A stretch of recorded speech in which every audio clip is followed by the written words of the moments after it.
We all thought the pandemic would bring families closer together.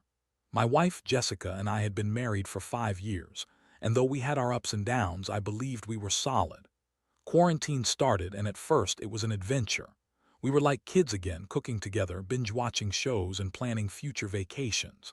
But as the weeks dragged on, the cracks began to show, and suddenly, that cozy little bubble felt more like a cage. I noticed subtle changes in Jess. She had always been a bit moody, but now it was escalating. She'd snap at me over the smallest things, like how I didn't put the dishes away right or how I was hogging the couch during movie nights. I tried to brush it off, chalking it up to the stress of being cooped up. But then there were the late-night phone calls she'd take outside, her voice low and hushed. I thought it was just her catching up with friends, but deep down, something felt off. I couldn't shake the feeling that I was losing her. One day, while Jess was in the shower, I decided to grab her phone. I know, trust issues and all that, but I was just looking for some kind of explanation for her sudden distance. I swiped through her messages and my heart sank when I spotted a thread with a guy named Mike. I didn't recognize him, and the more I read, the more my stomach twisted into knots. Flirty banter, inside jokes, and then the bombshell. Can't wait to see you again. Last weekend was amazing. My blood ran cold. Last weekend. I was home, tending to the kids, while she was out having amazing weekends with some dude I didn't even know existed. The water shut off and I put the phone back just in time. When she stepped out, wrapped in a towel, I was a bundle of nerves. I wanted to explode but knew I had to keep my cool. The confrontation came later that night after the kids were asleep. I asked her casually about Mike, trying to gauge her reaction. She played it off like he was just a friend from college. So random, right? We just started talking again. But her eyes were darting and the guilt was practically radiating off her. I pressed her further, asking how friends could get so cozy during a pandemic. She stammered out some excuse about how they reconnected over a shared interest in gardening. Gardening. I couldn't help but laugh bitterly. I told her I'd seen the messages and her face turned pale. Witnessing the reality of betrayal hit her like a freight train. But instead of the remorse I expected, she turned defensive. You're being ridiculous. You always jump to conclusions. You're so insecure. It was like a slap to my face. I was the one catching her in a lie, and she was blaming me for what I found. My heart raced and my hands clenched into fists. I felt a whirlwind of emotions: anger, betrayal, shame, and confusion all rolled into one. As the night went on, I felt the weight of my disbelief crushing me. I never imagined Jess would cheat. I thought we had built something real together. In that moment, every shared dream, every laugh, and every promise we made felt like a cruel joke. I was angry, yes, but beneath all that anger was a deep, aching sadness. I loved her, but how could I even look at her the same way? What should I do now? Should I fight for our marriage or just walk away from the burning wreckage of what we once had? I had so many questions, but the answers were elusive. I felt like a fool, lost in a maze of my own emotions, wondering how I had been so blind. I needed a plan. I needed a way to process all of this, to reclaim my sense of self in a world that felt like it was spinning out of control. Little did I know, while quarantine was tearing us apart, it would also become the catalyst for my transformation. But first, I needed to face the reality of what was happening, and it wasn't pretty. The days following my confrontation with Jessica were surreal. I felt like I was walking around in a fog, a mix of anger and heartbreak clouding my mind. The children were oblivious, and I did my best to put on a brave face for them. I didn't want them to sense any tension between their parents, but deep down I was struggling to control my emotions. Every time I looked at Jess, my heart would wrench. How could she have stooped so low? I could see that she was trying to act like everything was normal. She suggested movie nights, family dinners, and even tried to initiate conversations about our future plans. But I couldn't shake off the betrayal. I spent hours staring at the wall, thinking about how she had managed to manipulate me so effortlessly. The woman I had trusted had shattered my image of her, and it was like a black hole had opened up in my chest. One night, unable to sleep, I lay awake thinking about everything. I could hear Jess snoring lightly beside me, and it infuriated me. How could she sleep so peacefully when I was awake, wrestling with the demons of betrayal. It was a wake-up call. I realized I had to stop being the passive victim in this situation. I needed to reclaim my life, my happiness, and the control I felt slipping away. That's when it hit me.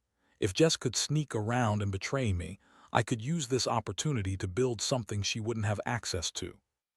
It was like a light bulb flickered on in my mind. Lockdown had forced us into close quarters, but it had also created a rare chance for me to focus on my own ambitions. If she wanted to play games behind my back, I could turn the tables. I started to regroup. The next day, I began working on my side hustle, something I had been contemplating before the pandemic but had never found time to pursue. I had always wanted to create an online business, leveraging my skills in digital marketing. With more time on my hands and the world moving online, it was the perfect opportunity to dive in. I began to research, set up a website, and engage with potential customers. It was invigorating to channel my frustration into something productive. Jessica, of course, noticed the change in me. She'd comment on how I was glued to my computer more and seemed distracted during family time. I'd shrug her off with casual responses, pretending everything was fine while I worked late into the night, building my empire. The more I immersed myself in my project, the more I found joy in it, something that had been absent in my life for far too long. However, there were times when I'd catch Jess texting or on video calls with Mike, and my stomach would churn. It was a constant reminder of her betrayal. I want to confront her again, but I held back, telling myself that I was better off focusing on my own path. I didn't want her to see that her actions could still rattle me. I needed to be strong for myself and for our kids. One evening, I decided to take a break from work and took the kids for a stroll around the neighborhood. As we walked, I felt a sense of clarity wash over me. The fresh air and laughter of my children helped clear my mind. I thought about what I wanted the future to look like. Did I still want to be with Jess, or was it time to cut my losses and move on? In that moment, I realized I needed to focus on my personal growth before making any drastic decisions about our marriage. When I returned home, Jess was in the kitchen, scrolling on her phone. I could see the tension etched on her face. She looked up, and for a brief moment our eyes met. I saw a flicker of guilt, but she quickly masked it with a forced smile, as if everything was perfectly fine. I couldn't tell if she felt regret or if she was just good at acting. The truth was, I wasn't even sure if I wanted to forgive her. As the days turned into weeks, my business began to take shape, and with it, my confidence started to grow. I was learning, adapting, and thriving in a way I hadn't in years. The distance between Jess and me grew wider, not just because of her infidelity, but because I was transforming into someone who no longer needed her validation. I had started to build a life that was independent of her, and it was exhilarating. But even as I thrived, the emotional toll of the situation weighed heavily on my heart. I was angry, yes, but I also felt a profound sadness for what we had lost. I had not only lost the woman I loved, but also the dream of the life we were supposed to build together. I couldn't deny that a part of me still wanted to fight for us, but I also realized that I needed to be cautious. I wasn't sure where this new path would lead me, but I was determined to find out. Little did I know, the next few weeks would throw even more chaos into the mix, pushing me to my limits and forcing me to confront the true nature of my marriage and what I wanted moving forward. As I settled into my new routine of building my online business, things at home continued to spiral. The tension with Jessica was palpable. She was still wrapped up in her world of late-night texts and video calls with Mike, and I was becoming increasingly adept at hiding my growing resentment. But the more I poured my energy into work, the more I began to feel a new sense of independence. I was crafting my own destiny, and that felt good. One afternoon, I was wrapping up a meeting with a potential client when I noticed Jess packing anxiously in the living room. I had just closed a deal that would give my business a significant boost, but her expression stole my attention. She fidgeted with her hair and avoided my gaze, which was unusual for her. I decided to confront her then and there. "Jess, what's going on?" I asked, trying to keep my tone level despite the whirlwind of emotions. Inside me, you look like you've seen a ghost. She hesitated before speaking, her eyes darting away. It's nothing, just stressed about work, she replied, but her voice lacked conviction. I felt a flash of irritation. I couldn't trust her anymore, and every little thing she said now felt like a lie. Stressed? Really? Is that what you're calling it now? I pushed, unable to contain my frustration. We both know that's not the truth. You've been acting strange for weeks. Instead of responding, she huffed and rolled her eyes, a gesture I had seen too many times over the past few months. You're always so dramatic, Ryan. Maybe if you focused less on spying on me and more on your own life, you'd realize how ridiculous you're being. Her words hit me hard, and I felt a mix of anger and heartbreak. The betrayal was morphing into a deeper wound. I wanted to shout that I wasn't spying. I was simply trying to understand the woman I had loved for so long. But somewhere in my gut, I knew this confrontation wouldn't lead to any productive outcome.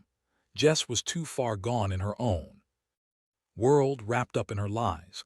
I took a deep breath, trying to calm the storm of emotions swirling inside me. You know what? You're right. I've been too focused on you and our failing marriage. It's time for me to focus on myself. With that, I turned away, feeling both liberated and defeated. I decided to channel that energy into my business. I spent late nights working, crafting marketing strategies, and reaching out to potential clients. Slowly, I started gaining traction.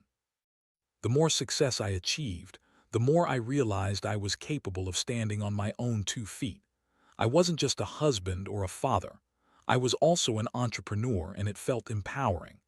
But in the back of my mind, the underlying issues with Jess loomed large. Her betrayal was an ever-present shadow, and every time I saw her with that same guilty expression, it was like a dagger to my heart. One night, after a particularly exhausting day of work, I was lying in bed and Jess turned to me, attempting to bridge the growing gap between us. "Can we talk?" she asked, her voice softer than I'd heard it in weeks. I looked at her, skepticism creeping in. "About what? Your latest chat with Mike?" The bitterness slipped out before I could stop myself. Jess flinched but quickly recovered. "No, Ryan, I want to talk about us. I know things haven't been great and I've made some mistakes. I regret what happened with Mike. I wish I could take it back." She looked vulnerable for the first time in ages, her eyes glistening with unshed tears, but the emotional wall I had built around myself felt impenetrable. "Do you really, Jessica, or are you just sorry you got caught?" I spat, the hurt spilling out like a floodgate being released. Her face faltered, and for a moment I saw real guilt there. "I messed up. I let my insecurities get the better of me, but I want to work on this, Ryan. I want us to be okay again." For a brief moment, the flicker of hope ignited within me. I remembered the love we once had, the dreams we shared, and the laughter that filled our home. But the memories were quickly drowned by my anger. "You say that, but how can I trust you? You shattered that trust when you chose to sleep with someone else." The room fell silent, the weight of our unspoken words hanging in the air. I felt a mix of emotions, anger, sadness, and a nagging sense of betrayal. Could I ever truly forgive her? Could we rebuild what was lost? After that night, I immersed myself even deeper into my work. It became my refuge, a space where I felt in control of something. As my business began to flourish, Jess continued to show glimpses of remorse, but I was conflicted. I started to question, was it too late for us? Or could we really salvage our marriage? As I navigated the complexity of my emotions, I was painfully aware that the answers weren't coming easily. And just when I thought I had some clarity, life threw another curveball my way that would challenge everything I thought I knew about our relationship. Things continued to spiral in a direction I could never have anticipated. My business was taking off, clients were signing on, and I was even starting to earn a decent income. But my personal life, that felt more like a sinking ship. Jessica was trying to make amends, but every effort seemed to be met with my lingering resentment, a wall that felt insurmountable.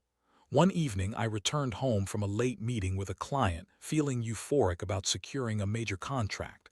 I couldn't wait to share the news with Jess.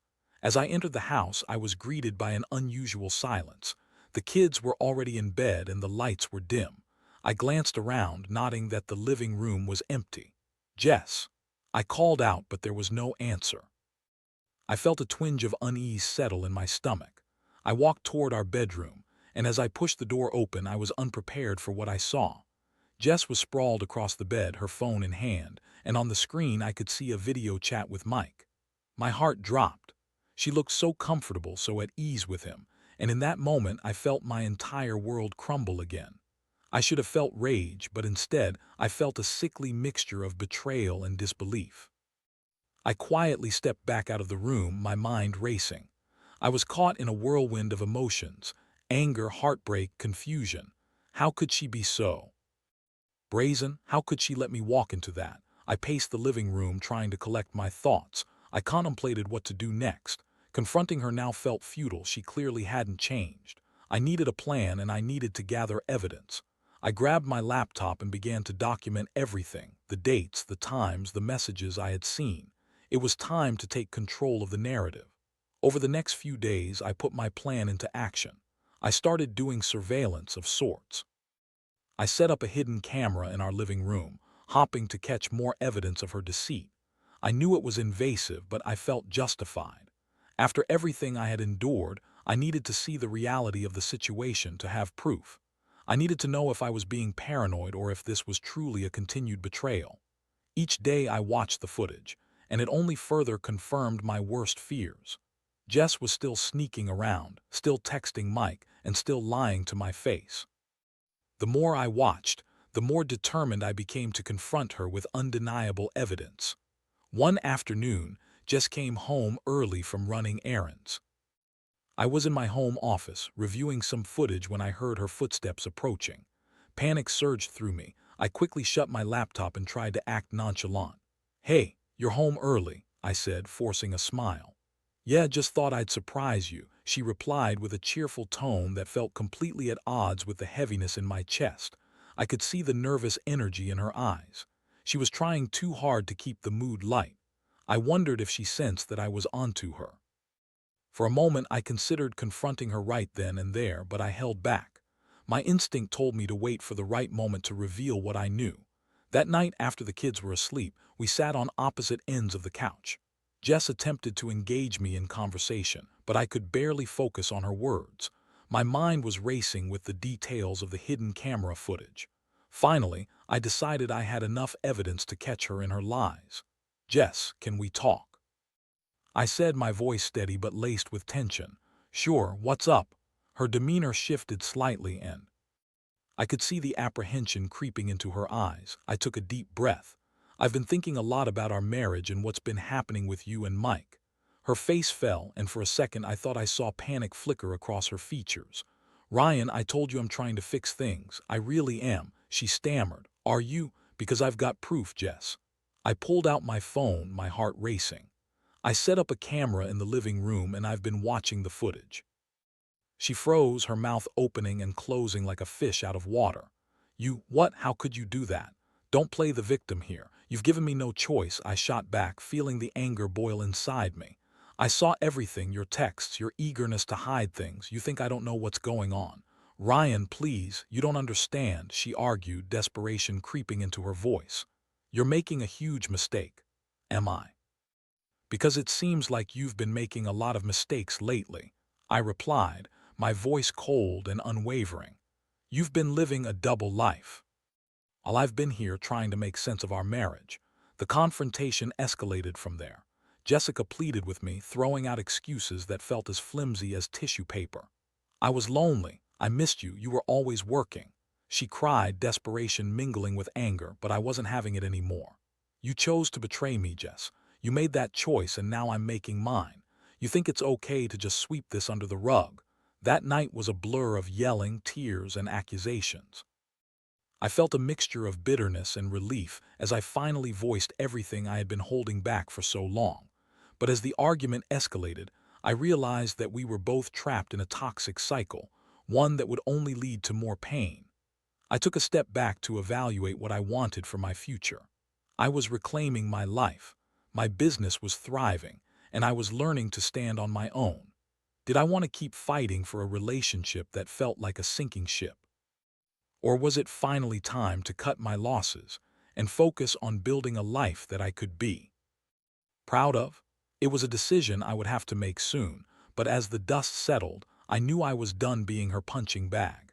The next few days would hold the answers I desperately needed, and I was ready to confront whatever came next. After that explosive confrontation, things between Jessica and me were strained to the breaking point. It felt like we were living in two separate worlds, each of us grappling with our own emotional turmoil. I had laid my cards on the table. The betrayal was no longer just a whisper in the back of my mind. It was a storm brewing, and I could feel the pressure rising with every passing moment. In the days that followed, Jess tried to reach out to me, but the walls I built felt too high to scale. She would approach me for conversations about the kids or our home, but I could feel the tension hanging heavy between us. I was still trying to navigate my own emotions, while she was desperately trying to regain my trust. I didn't think she understood the gravity of the damage she had inflicted on our marriage. One evening, while I was working late in my home office, Jess knocked on the door. "Can I come in?" she asked hesitantly. I could hear the vulnerability in her voice, but I hesitated. I wasn't ready to let her back in, not yet. "Sure," I replied, keeping my tone neutral. She entered, her hands clasped together in front of her. "I've been doing a lot of thinking about us," she began, fidgeting nervously. "I know I messed up and I'm really sorry. I want to fix this. I really do." I leaned back in my chair, crossing my arms. "Do you really think words alone will fix this, Jess? You say you want to work on things, but actions speak louder than words. You've broken my trust." I know," she insisted, her voice rising slightly. "But I'm willing to do whatever it takes. I'm even willing to go to counseling." The idea of couples counseling had crossed my mind, but I had reservations. I didn't want to invest in something if she wasn't fully committed. "You think therapy will just magically fix everything?" I asked, my skepticism evident. "No, but it can help us work through this. I want to understand why I did what I did. I want to be better for you and for our family," she replied earnestly. I could see the tears brimming in her eyes, and for a brief moment the flicker of the woman I fell in love with reemerged. But I couldn't ignore the scars she had left on my heart. I was torn between the love I once felt and the betrayal that had altered my perception of her entirely. "I don't know, Jess. I need time to think about it," I said carefully. I felt like I was on a tightrope, balancing my own emotional needs against my commitment to our family. That night, I couldn't shake the feeling of impending doom. I had a decision to make, and I needed clarity. With my mind racing, I decided to consult some friends for their advice. The next morning, I reached out to a close buddy, Mike, who had always been a good sounding board for me. We met for coffee, and I laid everything out on the table: Jessica's betrayal, my new business venture, and our tumultuous relationship. Mike listened attentively, nodding as I vented my frustrations. "You've got to think about what you want for yourself, man," he said. "It's obvious she made a huge mistake, but if she's willing to work on it, maybe give her a chance. Just don't lose yourself in the process." I appreciated his perspective, but every time I thought about reconciling, I felt a spike of anxiety. Could I truly forgive her? Could I ever see her the same way again? Returning home, I was still in a haze of indecision. Jess was in the kitchen when I walked in, her back turned to me as she washed the dishes. I could see her tense shoulders, and for a moment I hesitated.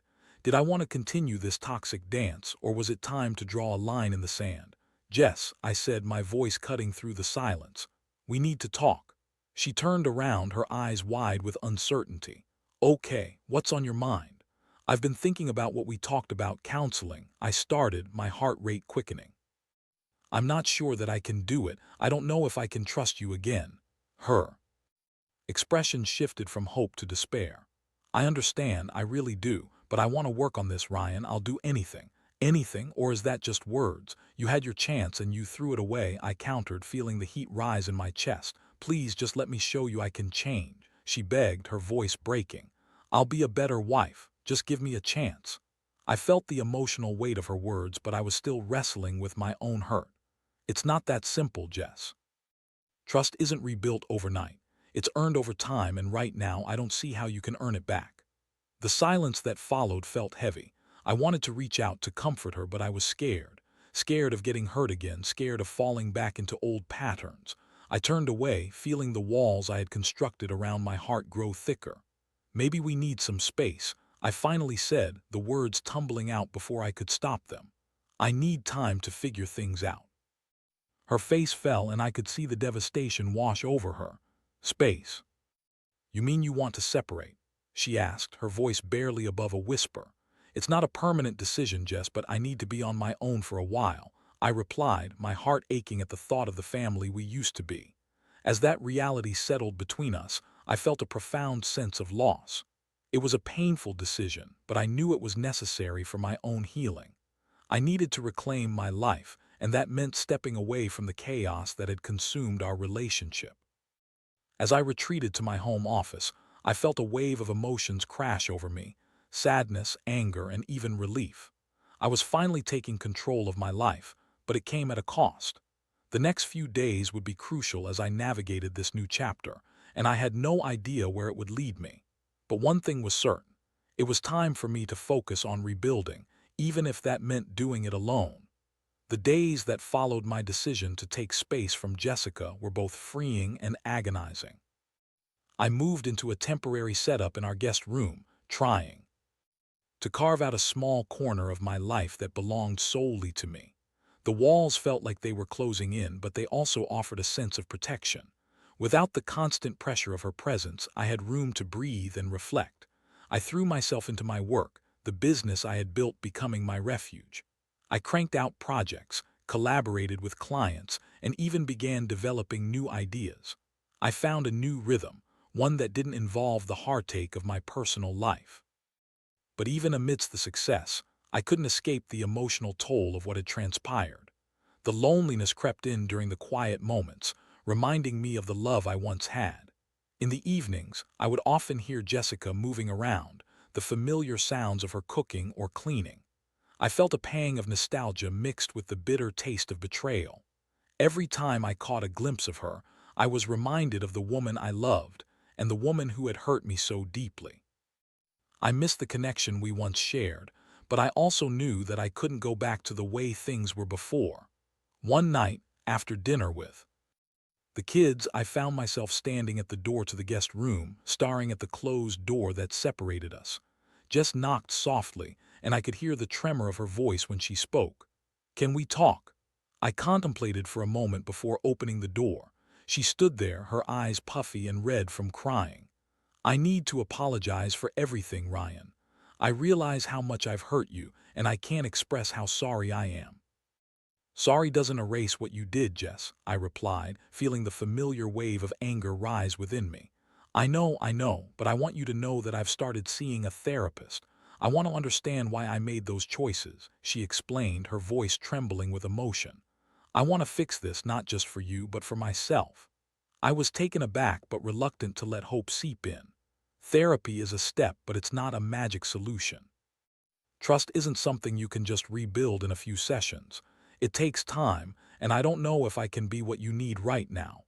Her eyes shimmered with tears, but she pressed on. "I'm willing to put in the work, Ryan. I want you to see that I'm serious about changing. I need you to give me a chance to prove it to you." I sighed, running a hand through my hair. It felt like we were caught in a delicate dance, one that I was terrified to engage in. "It's not just about you, Jess. It's about me finding my footing again." "Then let's do it together," she pleaded. "Let's go to therapy as a couple. I know I hurt you, but I want to work through this. Can find our way back." I felt torn.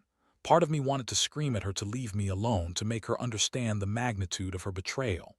But another part of me recognized that maybe, just maybe, she was ready to face her demons. As I looked into her eyes, I saw desperation mingling with the glimmer of hope. I thought about the years we had shared, the love we had built, and the family we had created together.